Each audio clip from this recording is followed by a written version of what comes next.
It was supposed to be a simple trip, like others we've done. Nina, my girlfriend, and I hit the road without a very strict plan, just to get away from the routine and enjoy a weekend away from everything. We left the last city too late and underestimated how difficult it would be to find a decent place to sleep in the middle of nowhere. It was after 22 o'clock when we stopped at the only place available, an old motel, those that seem forgotten by time. The neon sign flashed, as if it was as tired as we were. It wasn't exactly what we wanted, but we had no choice. The reception had a smell of mold and old cigarettes, and the attendant, a grey-haired frowning man, seemed more interested in the television than in us. The room was just as depressing as the rest of the place.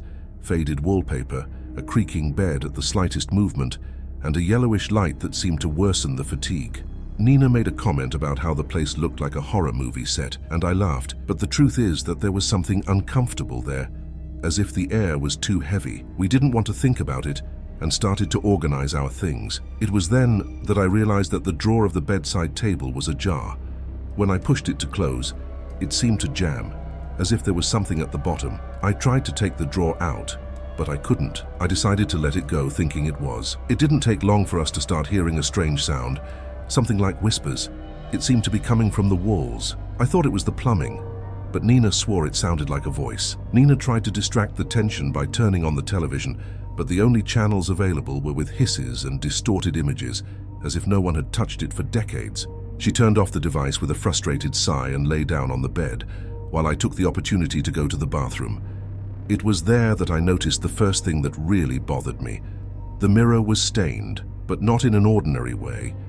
They were long marks, like fingers dragged over the fogged glass.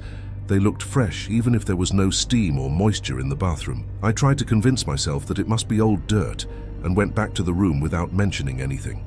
Nina was already half sleepy, but I still felt restless. It was then that I saw our shoes, which we had left near the door, pushed apart, as if they had been moved. I asked Nina if she had changed her mind about where to leave them, but she only muttered a no with her eyes closed.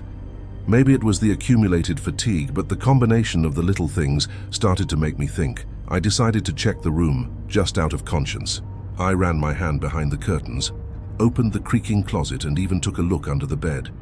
There was nothing, but the silence in that room was heavy, and those whispers stopped suddenly. Restlessness did not leave me. While Nina slept soundly, I sat on the edge of the bed, staring at that stuck drawer. Something about her bothered me, as if she were calling me. After a few minutes of hesitation, I decided to try to open it again. This time I pushed a little harder and felt something give way. At the bottom of the drawer, crumpled and half hidden, there were some photos. At first, I saw that they were just old images of guests or something, but as I took the photos out, my heart raced. The first ones showed angles of the room where we were, as if someone had taken those photos from the outside through the window. One showed Nina sitting on the bed, just as she was when we took our things to sleep. My stomach turned. I grabbed the other photos quickly, and the last one made my breathing quicken. It was a photo of us, taken while we were entering the room earlier. Nina was still holding her backpack, and I had the car keys in my hand. But the most disturbing thing was the angle. There was no way anyone could have taken it out without being very close, perhaps hidden in the parking lot. At that moment, the feeling of being watched became unbearable. I jumped out of bed, not bothering to wake Nina, and went straight to the door, locking and checking the handle about 3 times. I started looking corner by corner, in the lamps, behind the curtains, in an attempt to maybe find some hidden camera, but I found nothing. When I turned around, Nina was sitting, rubbing her eyes, asking what was going on. I showed her the photos, and the expression on her face instantly changed from confusion to pure dread. Nina stood still, holding the photos with trembling hands. "Is this some kind of joke?" she asked, but you could see she knew it wasn't. I replied that I had no idea how those photos had ended up there, but that we needed to get out of that place as soon as possible. As she hurriedly dressed, something else caught my attention. Outside the room, the sound of footsteps echoed in the hallway. These were not normal steps. They were irregular steps, as if someone was carrying something heavy or had difficulty walking. I approached the door slowly, trying to hear better, but when I touched my ear, the footsteps stopped. The silence returned, so fast that it gave me chills. I decided it was best to wait a while before leaving. Nina and I stared at the photos for a while, as if the simple act of looking would help us understand what was happening. It doesn't make sense. Who could take those photos and why? Only one thought came up. It must be some prank, you know, I said, trying to sound more confident than I really felt. But Nina did not answer. She seemed fixed on something behind me. When I turned around, there was nothing there, just the heavy curtain swaying slightly, as if a wind had passed, but the windows were closed. "I don't want to stay here anymore," she said in a trembling voice, and I knew she was right. I went to the door, but hesitated. Outside, the same shuffling footsteps we heard before began again, slow and paced. It felt like someone was pacing back and forth down the hall. Nina held my arm tightly, and I motioned for her to be quiet. When the footsteps stopped, I took courage and looked through the peephole. The hallway was empty, but something seemed wrong. The light in the hallway was dimmer than before, as if it had lost strength. I took 2 steps back, feeling a strange sensation, a chill going up my spine. Nina whispered, "Did you see anything?" Before I could answer, the lamp on the ceiling of the room flashed twice and went out. Nina stood next to me, breathing fast in the dark. Only the dim light coming from the window made the room minimally visible. I took my cell phone to try to use a flashlight, but I realized that the battery was practically zero. It was strange because I was almost sure I was loaded. On the other side of the room, a low sound caught our attention, as if something small had fallen to the floor.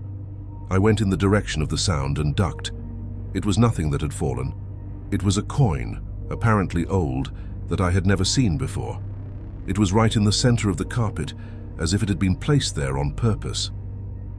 Nina began to walk around the room, lighting up with her cell phone, trying to understand what else could be wrong. When she opened the closet again, she let out a scream. I ran there, thinking there was something dangerous, but what I found was more disturbing than any immediate threat.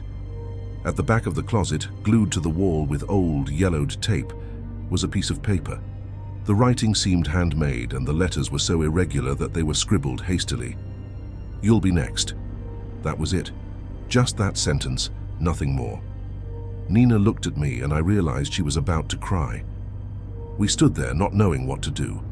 My mind was spinning, looking for logical explanations, but it didn't make sense. Nina insisted that we needed to leave, but I hesitated. What if it's just some stupid prank? What if there's someone outside waiting for us to leave the room?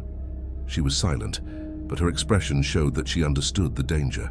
It was at that moment that the sound returned, the shuffling footsteps in the hallway, now accompanied by a slight creak, as if someone were pushing something heavy across the floor.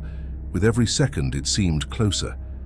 Nina grabbed my arm so tightly that my hands started sweating. I decided to check the lock on the door again, and when I turned around, I noticed something I hadn't noticed before. The television, which had been off since we arrived, now had a faint glow on the screen, as if it were on but without an image. There was no sound, just that pulsating glow that illuminated the environment in greenish tones. Then, out of nowhere, an interference began. Lines trembling on the screen accompanied by a metallic, jagged sound that seemed to echo throughout the room. Nina started whispering something like a prayer, and I could only stay there, trying to control the growing panic. Suddenly the sound of the television stopped, but the screen continued to have that strange glow.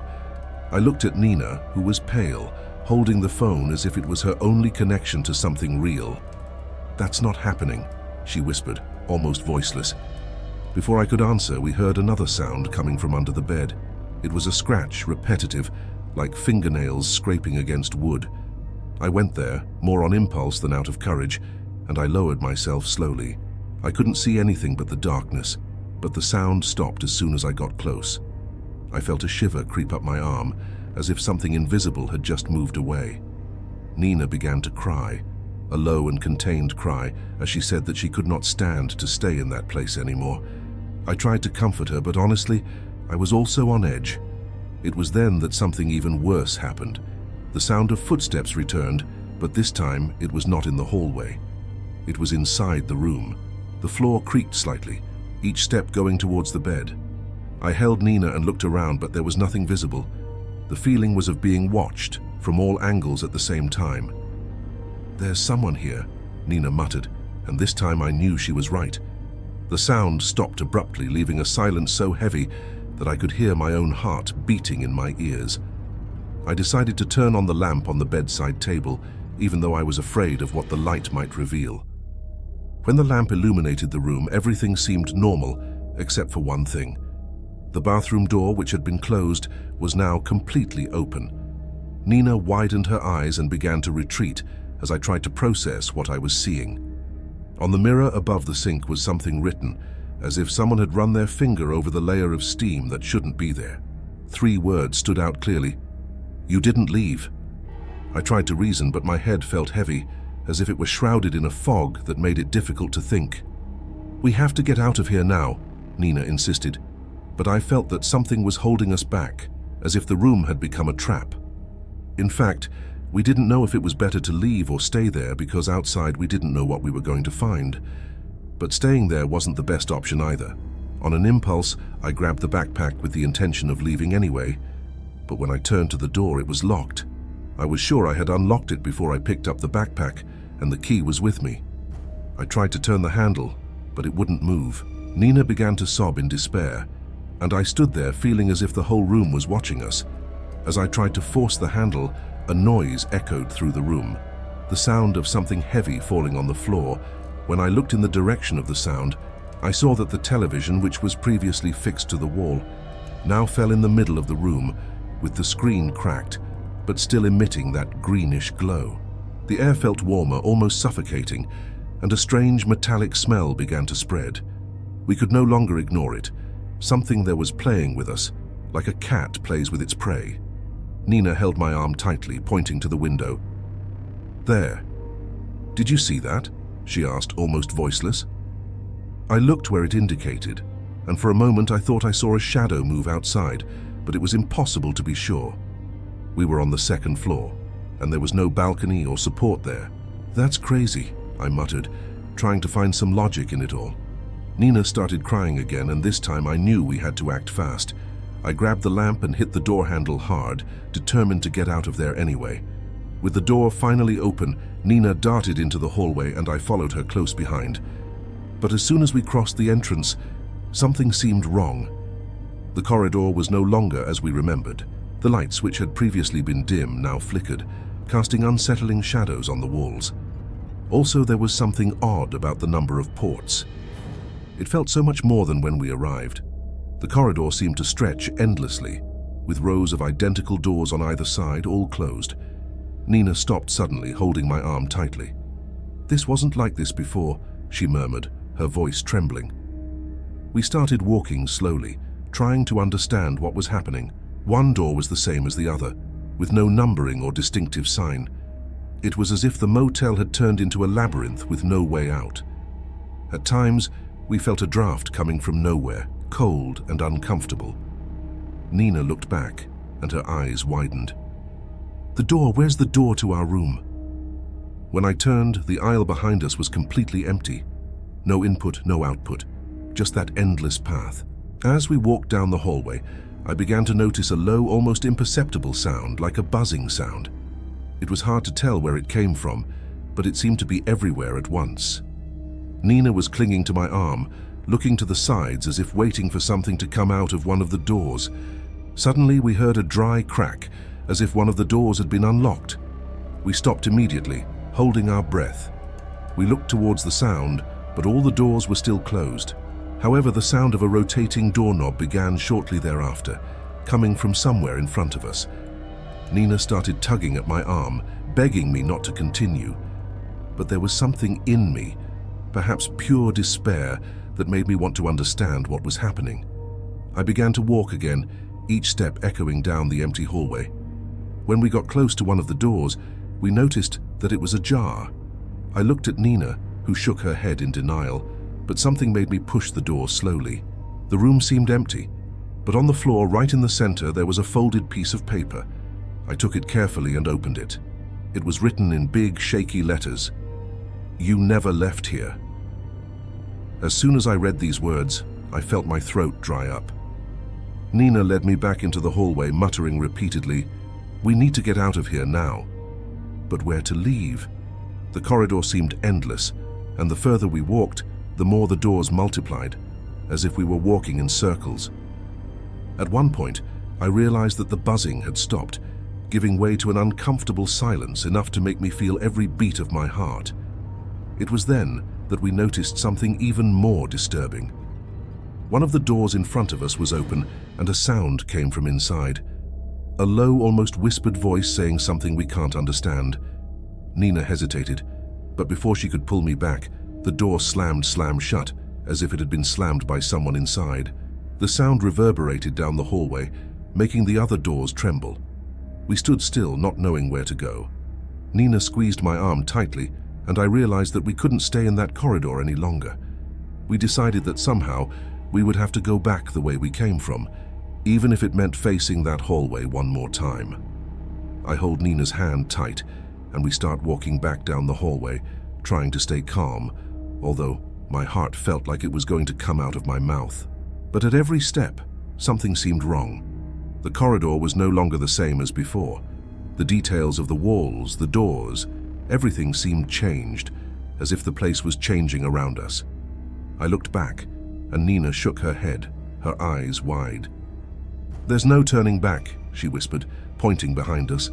The path was completely dark, as if the corridor had been swallowed by emptiness. I continued walking with her by my side, trying to ignore the growing sound of footsteps following just behind us. But the steps were not the same as ours. They were heavy, dragged, as if something was approaching with difficulty. Nina stopped suddenly, pointing to a different door from the others. She was ajar, and for the first time she could see a dim light flashing. "Maybe it's the way out," he said, his voice cracking with panic. "We have no other choice." I pushed the door open, and what we saw on the other side made us stop. The room on the other side was identical to the one we had left, but with details that reminded us. The bed was unmade, and the lamp flashed with an unsettling light. However, what made me shudder was the mirror above the dresser. He didn't reflect the room as he should. Instead, it showed the hallway we had just passed through, but empty and covered in a fog that wasn't there before. Nina held my arm so tightly that her nails marked my skin. "We got out of this room, how is that possible?" she said, her voice almost gone. Before I could answer, that buzz came back louder. It seemed to fill the room, coming from all sides. Then, the mirror began to vibrate, as if something was trying to pass through it. Nina despaired, and I pulled her out of the room, closing the door behind us. The hallway was different again. More doors, longer and narrower, and the lighting seemed dimmer. We were trapped in a maze that made no sense. "We can't go on like this," Nina said, tears streaming down her face. She was right, but it seemed that these doors and corridors led us nowhere. But we had no other option but to continue. Holding Nina's hand firmly, we decided to walk non-stop. It didn't matter the direction. We just needed to get out of that place. The hallway seemed to stretch endlessly, but something caught my eye. A door at the end had a different glow, as if there were light outside. It was our last hope. As we approached, I noticed that the buzzing has subsided, almost disappearing. Nina looked a little calmer, though I noticed that her eyes still scanned the hallway suspiciously. I pushed the door with all my might, but it didn't open immediately. It was necessary to use his shoulder to break into it. When we finally found a way out that seemed to lead outside, the feeling was one of immediate breakup. We don't look back. We just ran, holding each other's hands tightly, as if we feared the motel would try to pull us back. The air outside was colder than I remembered, but it brought a remnant of normalcy. After a few meters of running, we finally spotted our car, parked exactly where we had left it, but it was covered in a thin layer of dust, as if it had been there for many days. Nina was shaking, and I could barely hold the keys as I unlocked the door. We entered in a hurry, locking everything immediately. I started the engine and reversed, but in my haste, I ended up missing the way back to the main road. We were surrounded by trees, the GPS didn't seem to work, and the narrow trails only added to our anguish. At every turn, it felt like we were going back to the same place. "Are you sure we're getting out of here?" Nina said, her voice almost a whisper. I wasn't sure of anything, but I kept driving until we finally spotted the road. When the asphalt appeared under the tires, I felt my body relax for the first time in hours. After driving for a few kilometers in silence, we found a small town. We stopped at a gas station, more to regain our calm than out of necessity. Nina stayed in the car while I went to buy something to drink. The attendant, a tired-looking gentleman, noticed my expression and asked if we were okay. I reported vaguely that we had gotten lost there and that we stopped at a motel for the night. He frowned, looking intrigued. "Motel? Nearby?" "There has been no motel operating in this area for decades," he said, almost as a warning. After we finally got home days later, Nina started researching the place. She was more curious than me, and maybe you need to understand yourself to get over that. That's when she found a forum full of reports about the same motel. The stories were eerily similar to ours. Whispers, written things, changing corridors, doors leading nowhere. It is said that some people disappeared after staying there, but the few who left never found an explanation. The police even investigated, but never managed to prove anything against the motel. When Nina told me this, I felt a different shiver, as if a piece of the puzzle had fallen out of place. The memories are still disturbing. We never went near that road again, and honestly, I don't even know if we'd be able to find it yet.